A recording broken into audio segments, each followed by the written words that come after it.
क्रांतिकारी कोरोना योद्धा संघ छत्तीसगढ़ के बैनर तले कोरोना योद्धाओं को कार्य से निकाले जाने पर पिछले 42 दिनों से लगातार राजधानी रायपुर के बूढ़ा तालाब में धरना प्रदर्शन कर रहे हैं। इन कोरोना योद्धाओं से बात की हमारे संवाददाता अनिल नेताम ने।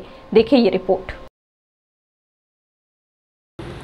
कोरोना वॉरियर्स लगातार अपनी मांगों को लेकर बूढ़ा तालाब धरना स्थल पे लगातार आज 42वां दिन भी धरने पर डटे हुए हैं। क्या है इनकी मांगे, सरकार इनकी मांगों को आखिर क्यों ध्यान नहीं दे रही? इनसे बात करने के लिए हमारे साथ ये जो प्रदेश सचिव है वो हैं, उनसे बात करते हैं कि आखिर इनकी मांगे क्या हैं। सर, क्या मांगे हैं, किन मांगों को लेकर आप यहाँ पर लगातार बैठे हुए हैं? हमारी मांगे केवल और केवल ये है, जो कोरोना के प्रथम लहर और द्वितीय लहर को जिन्होंने बांधा, रोका है ना, हम वो वॉरियर्स हैं जिन्होंने कोरोना को पहली लहर तो थोड़ा समय लगा क्योंकि हमें उसके बारे में कुछ भी जानकारी नहीं थी। द्वितीय लहर को 1.5 से 2 महीने में हमने रोका, उसमें बिल्कुल भी समय नहीं लगाया।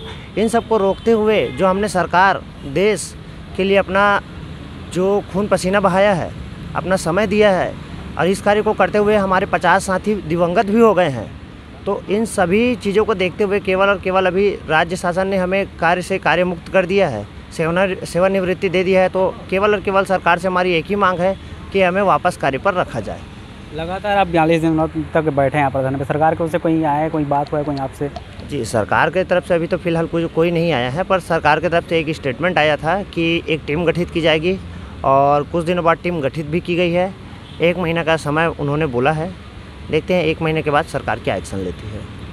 क्या लगता है आपको कि तीसरी लहर भी आने की संभावना बता रहे हैं लोग? अगर तीसरी लहर आती है तो क्या आप लोग काम पे वापस जाएंगे? ऐसा बिल्कुल जाएंगे सर। हम तो सेवा करने के लिए ही हैं। बस सरकार हम लोगों का क्या कहना चाहिए कि यूज़ किए जैसे ही कर रही है। जो 3 महीने के लिए बोली थी और 3 महीने से हम लोग को बस कुछ दिनों के लिए करते हुए आज तक आई है। फिर उसके बाद मैं वैसे भी दंतेवाड़ा ज़िले से हूँ और ना ही हम लोग को सैलरी मिल रहा है जो बाकी 2 महीने करवाए, एक्स्ट्रा जो करवाए। अभी जब हम लोग सैलरी के लिए भी जाते हैं तो वहाँ पे बोला जाता है कि आप CS से मिलिए, CMO से मिलिए, कलेक्टर से मिलिए। हम यहाँ तक कि कलेक्टर से भी मिले तो कलेक्टर सर भी बोलते हैं कि इसका अनुमोदन हो चुका है, जबकि अनुमोदन यहाँ जब गए हम तो वहाँ पे बताते हैं कि ये जो 3 महीने हमसे जो बाद में लगे हैं उन लोगों का हुआ है और हम लोग जो एक्स्ट्रा 2 महीने किए हैं तो हम लोग को ये कहा जाता है कि आप लोग एक्स्ट्रा क्यों किए हो। आप लोग को इसमें CS को भी बता देना चाहिए था कि आगे आप लोग का रिन्यूअल नहीं हो रहा है, तो हम लोग को हटा देना चाहिए। एक्स्ट्रा 2 महीने करवाने के बाद भी ना सैलरी देते हैं ना ही जॉब। अब वहाँ पे जाते हैं तो हम लोग को बस यही आशा दिलाते हैं कि आगे जो वैकेंसी आएगा उसमें आप लोगों का पहले प्राथमिकता होगी। ऐसे अभी स्वास्थ्य विभाग में भर्तियां भी निकली है, कुछ 1400 की कोई पोस्ट आया है, उसमें किस टाइप से आप लोग को प्राथमिकता मिल रहा है? सर, इसमें हम लोग को कलेक्टर सर तो बस यही बोले कि आप लोग फॉर्म भरो, उसमें जो आएगा उसमें पहले प्राथमिकता आप लोग को दिया जाएगा। तो 1400 की जो अभी पोस्ट निकली है सीधी भर्ती का स्वास्थ्य विभाग पे, तो ये जानकारी है आप लोग को? इसकी जानकारी नहीं है। कि कैसा लगता कि कितना तकलीफ में जी रहे हैं अभी आप लोग? लगता है कुछ है, कुछ परेशानी है, दिक्कत है, क्या समस्या है आप लोग को?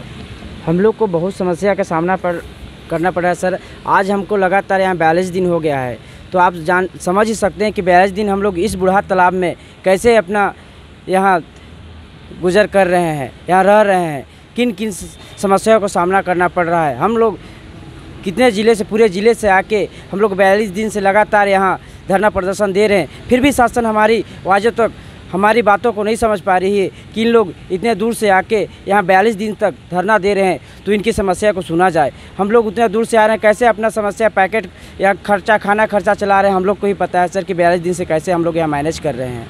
शासन को क्या कहना क्या तो सर देख रहे हैं यहाँ पे जैसे कि ये धरना स्थल है, थोड़ी सी भी बारिश होती है यहाँ सारा पानी भर जाता है। पानी से बहुत ज़्यादा परेशान है हम लोग। और बाजू में यहाँ पे एक डंपिंग ग्राउंड है। डंपिंग ग्राउंड से इतना बदबू आता है कि हमारे साथी ना रात भर सो पाते हैं ठीक से, ना खा पाते हैं, ना यहाँ पे हम लोग चैन से बैठ पाते हैं। सुबह से यहाँ पे कचरा गाड़ियाँ लग जाती है, इतना परेशान है हम लोग, इतना बदबू आता है ना। यहाँ का वातावरण भी इतना प्रदूषित हो चुका है इस वजह से कि हमारे 5 साथी कुछ दिन पहले ही 5 से 6 साथी हॉस्पिटलाइज हो गए थे, अभी वो ठीक होकर के आए हुए हैं। डेंगू की समस्या भी यहाँ पर रायपुर में देखने को आ रही है, इसमें आप लोग किस तरह से? डेंगू का तो नहीं पता सर, पर फिलहाल हमारे 5 साथियों को टाइफाइड पॉजिटिव आया था। टाइफाइड होना मतलब सर हम लोग जानते हैं कि पूरा बॉडी वीकनेस हो जाता है सर, इतना ज़्यादा प्रॉब्लम हो जाता है कि बहुत ज़्यादा प्रॉब्लम होता है उससे सर। हमारे 5 से 6 साथियों का भी टाइफाइड हुआ था, जिससे उन्हें बहुत ही ज़्यादा परेशानियों का सामना करना पड़ा। पर साहस, उनके साहस को सलाम है उन कोरोना योद्धाओं को, क्योंकि उनके नाम में ही योद्धा जुड़ा हुआ है। उन्होंने उस बीमारी से भी अपने आप को योद्धा के रूप में जो है उसको साबित किया और उस बीमारी से भी लड़कर वापस आए हमारे साथी।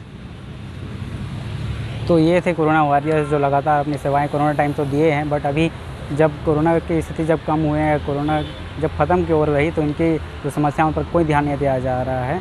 अब देखना ये होगा कि आगे कब इनकी मांगों को सरकार सुनती है और इनका निराकरण करती है। कैमरामैन मिथिलेश के साथ अनिल नेताम, INN 24 न्यूज़, रायपुर।